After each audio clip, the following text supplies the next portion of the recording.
English grammar. English grammar में अगर हम पढ़ते हैं तो कौन कौन सी ऐसी चीजें जो हमें पढ़नी है और एग्जाम में पूछी जाती है। पहला पूछा जाता है हमारा किसी भी एग्जाम में टेंस से संबंधित। दूसरा इसी में आ गया हमारा वर्ब। तीसरा इसी में आ गया हमारा नाउन। चौथा आ गया हमारा प्रोनाउन। फिर आ गया हमारा प्रीपोजिशन।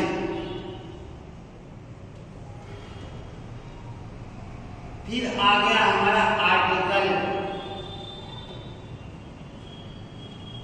फिर आ गया हमारा वॉइस।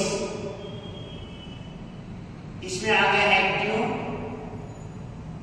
और पैसिव। फिर आ गया हमारा नरेशन। नरेशन में हो गया हमारा डायरेक्ट और इनडायरेक्ट। अर्थात इस तरह से हम पढ़ते हुए चलेंगे। पहले देखेंगे हम टेंस क्या होते हैं, वर्ब क्या होती है, नाउन क्या होता है, प्रोनाउन क्या होता है, प्रीपोजिशन क्या होता है, आर्टिकल क्या होता है, वॉइस में एक्टिव वॉइस और पैसिव वॉइस, नरेशन में डायरेक्ट इनडायरेक्ट। इस तरह से हम पढ़ते हुए चलेंगे। कंजक्शंस हैं,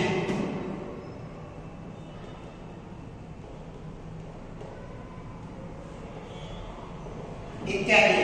इस तरह से हम इसको पढ़ते हुए चलेंगे। तो आज हमारी पहली क्लास है, बिल्कुल बेसिक से हम प्रतिदिन क्रम वाइज आगे बढ़ते हुए चलेंगे। देखिए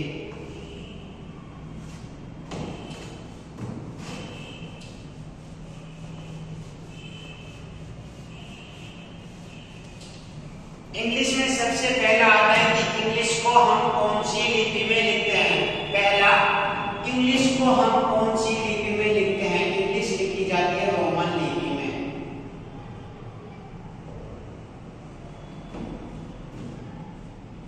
इंग्लिश को पढ़ने से पहले हम देखते हैं कि इंग्लिश को कौन सी लिपि में लिखते हैं, रोमन लिपि में। इंग्लिश में जो टोटल लेटर होते हैं वो होते हैं 26। इंग्लिश में जो टोटल लेटर होते हैं वो होते हैं 26।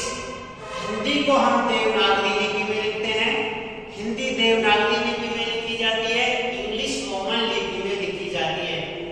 इंग्लिश में टोटल लेटर 26 होते हैं। इनको दो भागों में बांट दिया गया है, वोवेल्स यानी स्वर और कॉन्सोनेंट्स।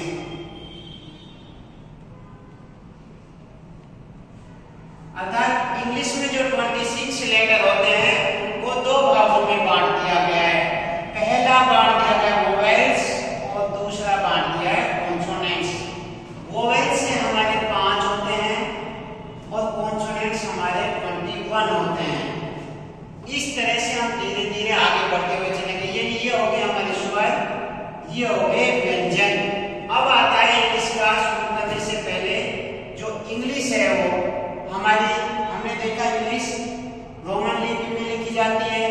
इंग्लिश में टोटल लेटर्स 26 होते हैं जिसे अल्फाबेट कहा जाता है। उनको दो भागों में बांट दिया गया है, वोवेल्स और कॉन्सोनेंट्स, स्वर और व्यंजन।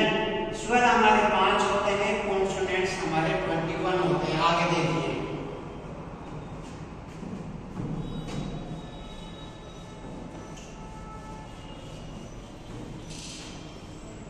इंग्लिश का जो बेसिक स्ट्रक्चर होता है वो होता है, सबसे पहले हम लिखेंगे सब्जेक्ट,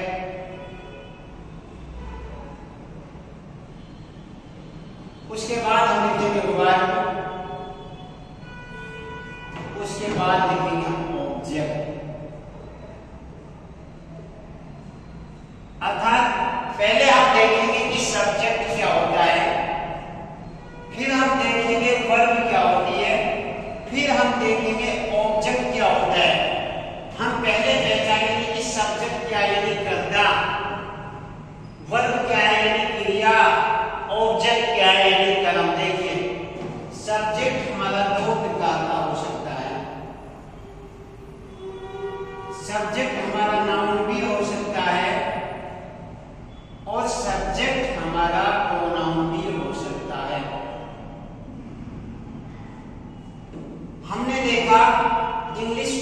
करने से पहले कि हम इस स्ट्रक्चर पर चलेंगे, सब्जेक्ट, वर्ब और ऑब्जेक्ट। सब्जेक्ट हमारा नाउन भी हो सकता है यानी संज्ञा, सब्जेक्ट हमारा प्रोनाउन भी हो सकता है यानी सर्वनाम। फिर हम देखते हैं वर्ब। वर्ब भी हमारी दो प्रकार की होती है, हेल्पिंग वर्ब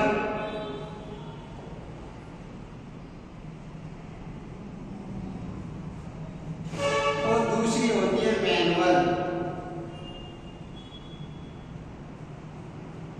पहले हम देखेंगे कि हेल्पिंग वर्ब क्या है, फिर हम देखेंगे मेन वर्ब क्या है, फिर हमारा आ जाता है ऑब्जेक्ट। सबसे पहले हमें सब्जेक्ट यानी कर्ता, कार्य को करने वाला, वह व्यक्ति जो कार्य को करता है, वह नाउन भी हो सकता है, प्रोनाउन भी हो सकता है। उसके बाद हम देखेंगे वर्ब। वर्ब भी हमारी दो प्रकार की होती है, एक होती है हेल्पिंग वर्ब और एक होती है हमारी मेन वर्ब यानी मुख्य क्रिया, सहायक क्रिया, फिर होती है मुख्य क्रिया। जैसे हमने एक सेंटेंस लिखा,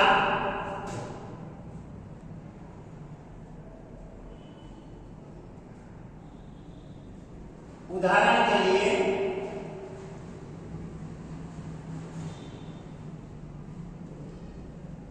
राजेश इज ए डॉक्टर। दूसरा लिखा हमने राजेश इज रीडिंग। हमने दो सेंटेंस लिखे, तो यहां हमने देखा राजेश, राजेश क्या हो गया हमारा सब्जेक्ट, राजेश क्या हो गया हमारा सब्जेक्ट, और सब्जेक्ट भी क्या है, नाउन या प्रोनाउन, सब्जेक्ट हमारा हो गया नाउन। उसके बाद आता है वर्ब, इज। इज क्या है हमारी वर्ब, और वर्ब भी क्या है सहायक क्रिया यानी हेल्प वर्ब। ए डॉक्टर, ए क्या है हमारा आर्टिकल और डॉक्टर क्या है हमारा नाउन। अर्थात इस तरह से हम देखेंगे, सबसे पहले सब्जेक्ट, वर्ब, ऑब्जेक्ट। दूसरे सेंटेंस में आते हैं राजेश। राजेश क्या हो गया हमारा सब्जेक्ट, सब्जेक्ट भी क्या हो गया नाउन, ये भी हमारा सब्जेक्ट क्या हो गया नाउन। उसके बाद ये क्या हो गया हमारी हेल्पिंग वर्ब, ये क्या हो गया हमारी हेल्पिंग वर्ब। लेकिन अब देखिए यहां पे जो इज एम आर है, इज एम आर, यह दोनों का कार्य करती है। इज एम आर हमारी हेल्पिंग वर्ब का कार्य भी करती है और इज एम आर हमारी मेन वर्ब का कार्य भी करती है। जब किसी भी सेंटेंस में सब्जेक्ट आ जाए, वर्ब आ जाए और नाउन आ जाए, तो वह इज एम आर हमारी क्या होती है मेन वर्ब। इसी तरह से इसमें जो इज एम आर क्या है वो हमारी सहायक क्रिया, यहाँ पे इज हमारी मेन वर्ब है और यहाँ पे इज हमारी सहायक क्रिया है। इज एम आर का प्रयोग हम दो तरह से कर सकते हैं, एज ए हेल्पिंग वर्ब सहायक क्रिया के रूप में और एज ए मेन वर्ब मुख्य क्रिया के रूप में। राजेश इज ए डॉक्टर, तो इज क्या हमारा वर्ब की देखें तो इज क्या है हमारा, इज हमारा क्या है मेन वर्ब, और यहाँ पे इज क्या है हमारा हेल्पिंग वर्ब, और यह क्या है हमारी मेन वर्ब और यह क्या हमारा नाउन। इस तरह से हम देखेंगे। तो सबसे पहले हमें क्या देखना है, सब्जेक्ट क्या होता है, उसमें नाउन और प्रोनाउन क्या है, वर्ब क्या होती है हेल्पिंग वर्ब और मेन वर्ब। जैसे इसमें Rajesh is a doctor, Rajesh is reading, तो इन दोनों में इज आया है, लेकिन यहाँ पे जो इज है वो हमारा मेन वर्ब है और यहाँ पे जो इज है वो हमारा क्या है हेल्पिंग वर्ब है। तो दोनों का ध्यान रखना है, इज हमारा मेन वर्ब की तरह भी काम करता है और इज हमारा हेल्पिंग वर्ब की तरह भी काम करता है। अब आ जाती है हमारी वर्ब।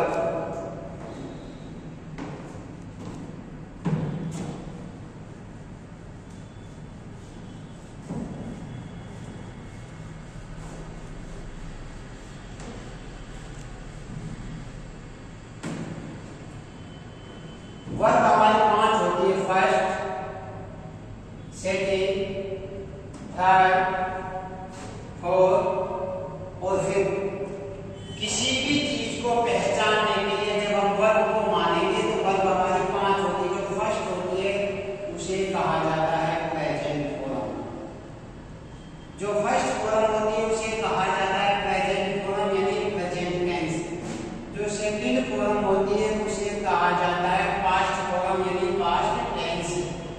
जो थर्ड फॉर्म होती है उसे कहा जाता है परफेक्ट, अर्थात परफेक्ट टेंस यानी परफेक्ट फॉर्म। चौथी फॉर्म को कहा जाता है कंटीन्यूअस, अर्थात कंटीन्यूअस टेंस। इसको भी कहा जाता है प्रेजेंट।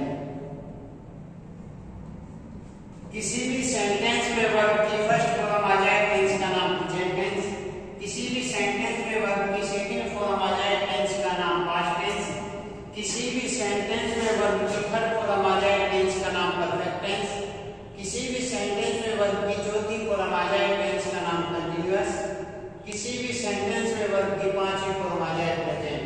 जैसे हमने एक वर्ब ली खेलना,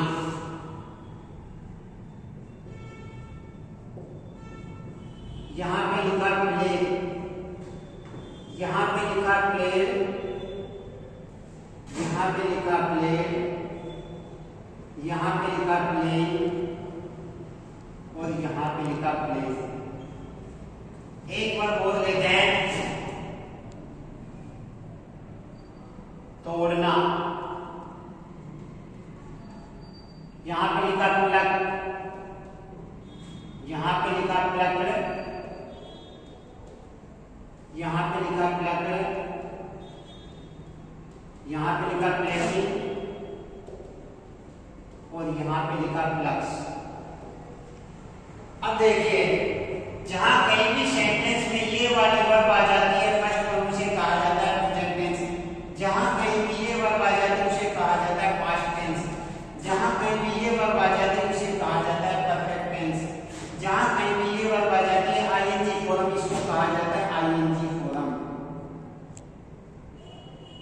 जहां कहीं भी ये वर्ब आ जाती है उसे कहा जाता है आईएनजी फॉर्म यानी कंटीन्यूअस टेंस, और जहां कहीं भी एसईएस आ जाता है उसे प्रेजेंट टेंस इसे कहा जाता है एसईएस आईईएस फॉर्म। ये भी प्रेजेंट है और ये भी प्रेजेंट है, दोनों में क्या अंतर है? जब कभी भी ये वाली वर्ब आ जाए उसके साथ हमेशा सब्जेक्ट प्लूरल लगाना है, और जब कभी भी ये वाली वर्ब आ जाए उसके साथ हमेशा सब्जेक्ट एक वचन लगाना है। इन चीजों का ध्यान रखना, ये प्रेजेंट सिंपल टेंस में इसका प्रयोग होता है। जब कभी भी एसईएस वर्ब का प्रयोग किया जाता है तो सब्जेक्ट एक वचन आना चाहिए सिंगुलर। जब कभी भी इस वाली वर्ब का प्रयोग होता है प्रेजेंट सिंपल टेंस में तो सब्जेक्ट प्लूरल होना चाहिए।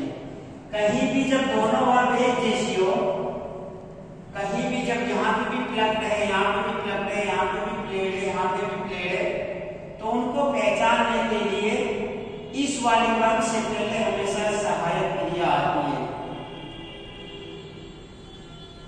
अर्थात जब कभी भी थर्ड फॉर्म आएगी उसके साथ क्या आएगा? सहायक क्रिया। विदाउट हेल्पिंग वर्ब के थर्ड फॉर्म का प्रयोग नहीं किया जाता है, इससे पहले सहायक क्रिया नहीं आएगी, इससे पहले भी क्या आती है? हमेशा सहायक क्रिया।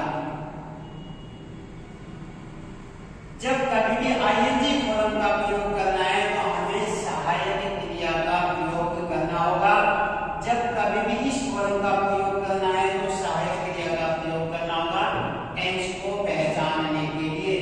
आज के लिए इतना ही।